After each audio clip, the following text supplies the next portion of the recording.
Capítulo 19. Cultivando a comunidade. Vocês podem desenvolver uma comunidade saudável e sólida, que viva de acordo com Deus e desfrute os resultados, se tão somente se esforçarem para se relacionar bem uns com os outros, tratando uns aos outros com dignidade e honra. Tiago 3:18.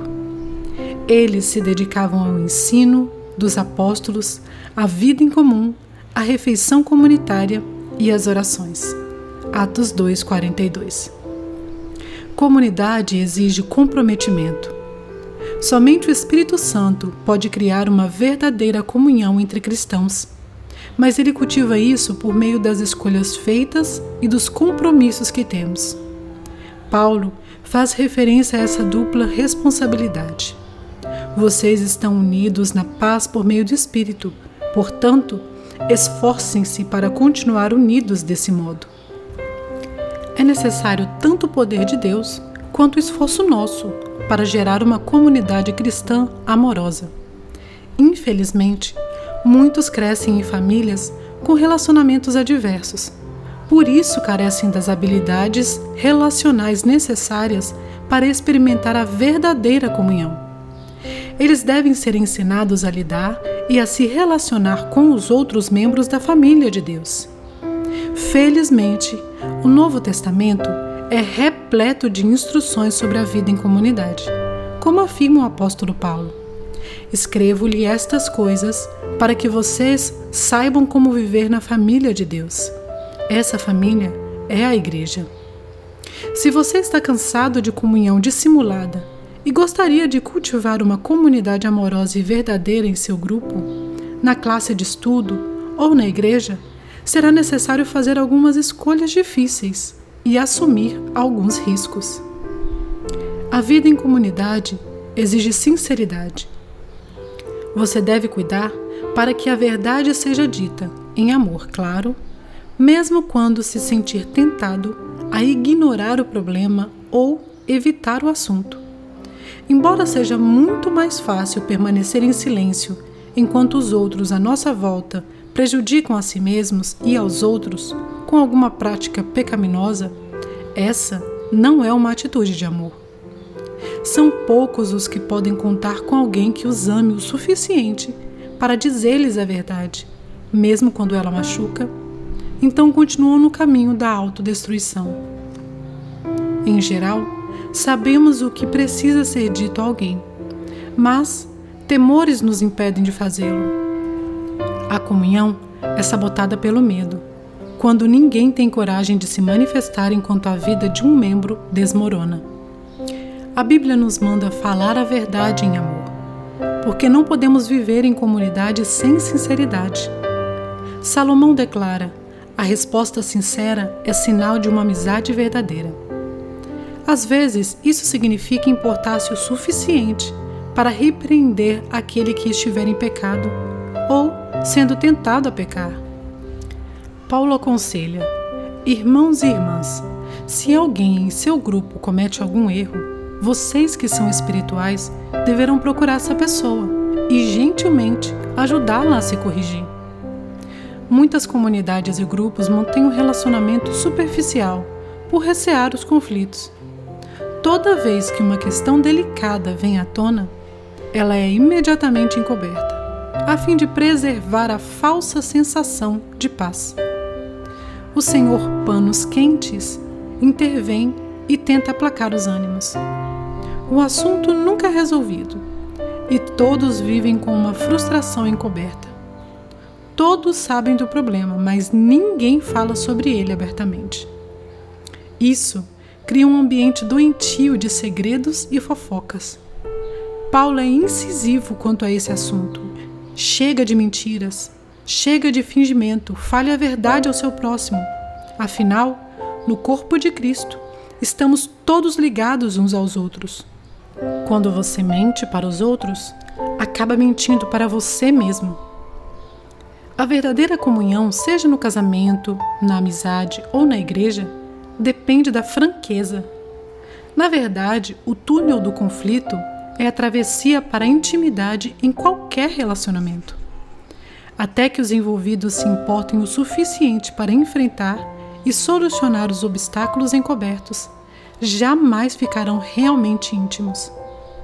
Quando tratamos o conflito da maneira correta, crescemos em intimidade uns com os outros, pois enfrentamos e resolvemos nossas diferenças. A Bíblia diz: a verdade é que as pessoas valorizam a sinceridade mais que a bajulação. A franqueza, no entanto, não é uma licença para se dizer o que quer, onde quer e sempre que quiser. Não é grosseria. A Bíblia diz que existe um tempo certo e um modo certo de fazer cada coisa. Palavras impensadas deixam feridas permanentes. Deus nos manda tratar os membros da igreja com o mesmo amor que dedicamos à família. Nunca empregue palavras duras quando for corrigir um idoso, mas fale com ele como se fosse seu pai. Converse com os jovens como se fossem seus irmãos, com as mulheres idosas como se fossem sua mãe e com as jovens como se fossem suas irmãs. Lamentavelmente, milhares de comunidades foram destruídas por falta de honestidade. Paulo precisou repreender a igreja de Corinto pelo seu silêncio passivo ao permitir a imoralidade no meio deles. Visto que ninguém teve coragem de enfrentar o problema, ele então se pronunciou: vocês não podem simplesmente virar para o outro lado e esperar que o assunto se resolva sozinho. Exponham a situação e lidem com ela.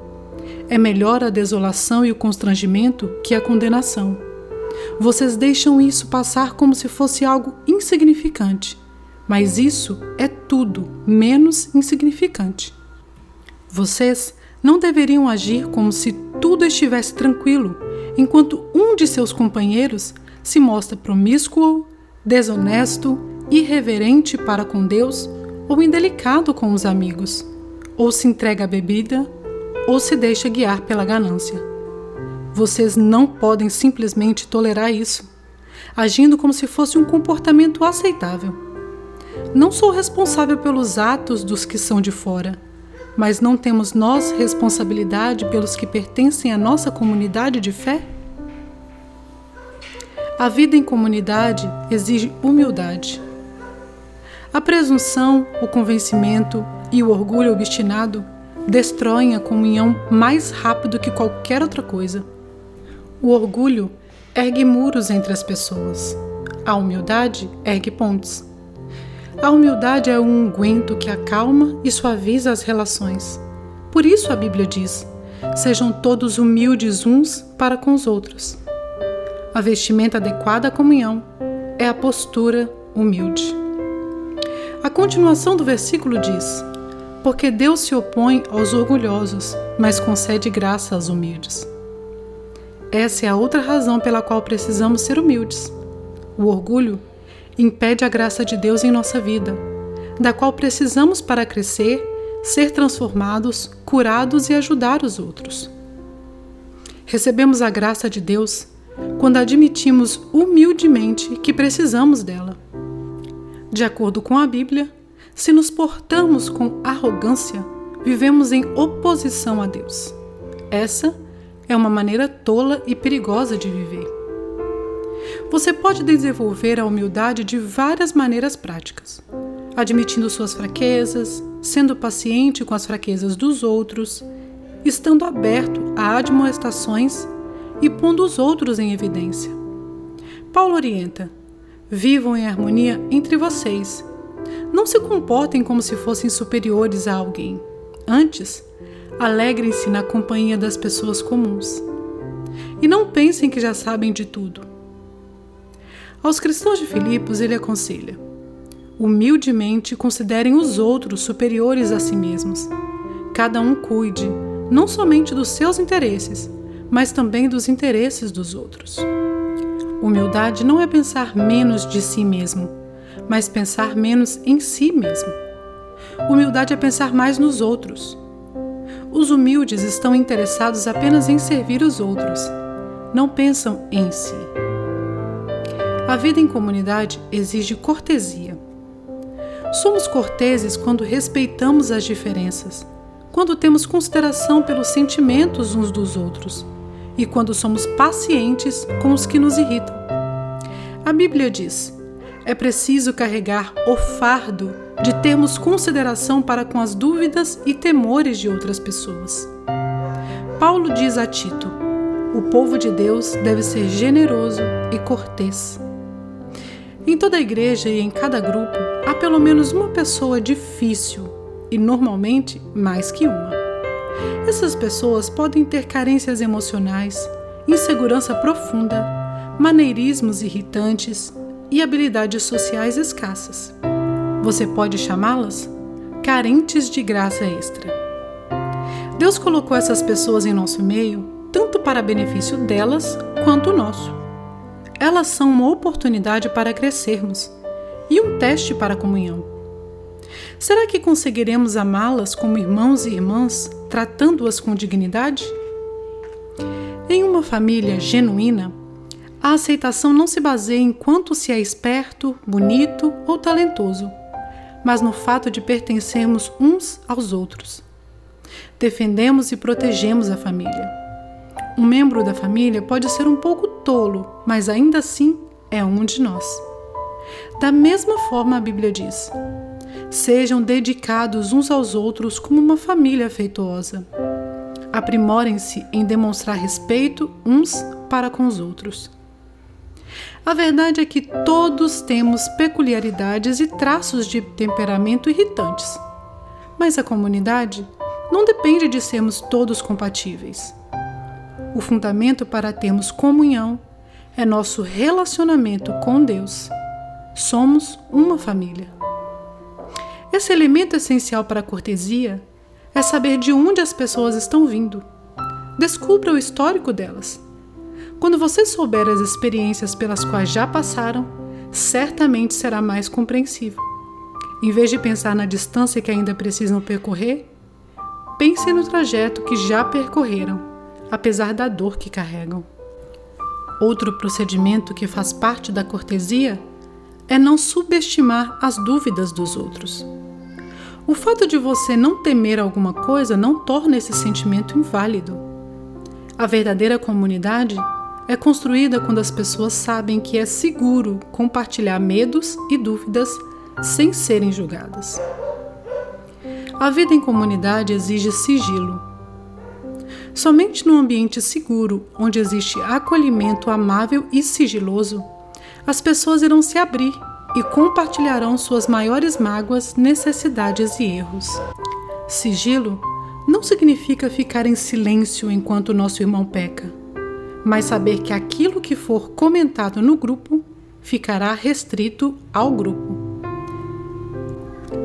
É necessário conviver com isso e evitar a fofoca. Deus detesta a fofoca, principalmente quando maldosamente disfarçada como pedido de oração a favor de alguém. Deus diz: os maus provocam discussões, e quem fala mal dos outros separa os maiores amigos. A fofoca sempre causa mágoa e discórdia, e isso destrói amizades. Deus deixa isso claro quando nos orienta a advertir os que causam dissensão entre cristãos. Eles podem até deixar o grupo ou a igreja ao serem confrontados com ações que semeiam a discórdia.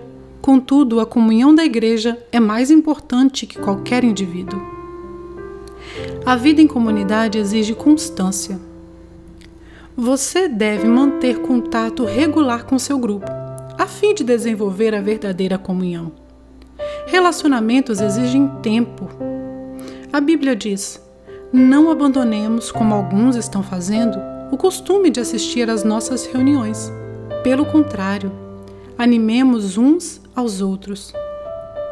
Devemos desenvolver o hábito de nos reunir. Hábito é algo que você faz com frequência e não uma vez ou outra. É preciso passar tempo com as pessoas, muito tempo, para estabelecer relacionamentos íntimos. Por isso, observamos uma comunhão tão superficial em muitas igrejas. Não passamos tempo suficiente juntos, e o tempo que passamos é quase sempre gasto para ouvir uma única pessoa falar. Uma comunidade não é formada de acordo com nossa conveniência. Vamos nos reunir quando eu tiver vontade, mas na convicção de que ela é necessária para a nossa saúde espiritual. Se você quiser cultivar uma comunhão verdadeira, isso significa reunir-se mesmo quando você não tenha vontade, porque você acredita que é importante. Os primeiros cristãos reuniam-se todos os dias.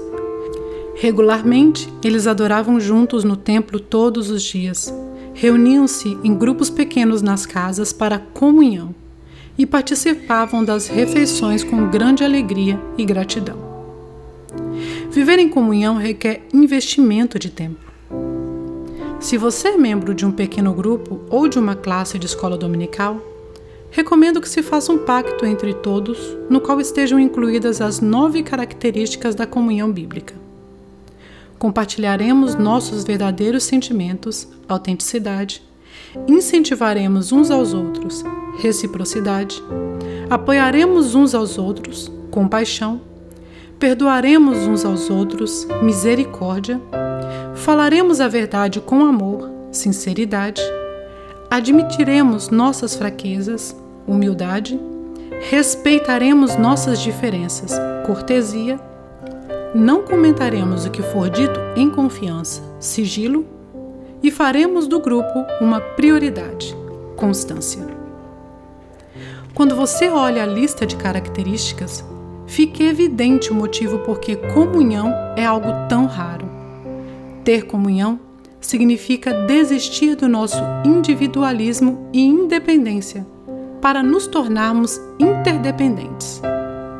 Os benefícios de compartilhar a vida uns com os outros, no entanto, são plenamente compensadores e nos preparam para o céu. 19º dia. Pensando sobre meu propósito de vida. Um tema para reflexão. Comunidade exige comprometimento. Um versículo para memorizar. Nós compreendemos o que é o amor quando descobrimos que Cristo deu sua vida por nós. Isso significa que temos de dar a nossa vida pelos outros fiéis. 1 João 3,16. Uma pergunta para meditar. Como eu poderia hoje ajudar meu grupo e minha igreja a desenvolver as características de uma comunidade verdadeira?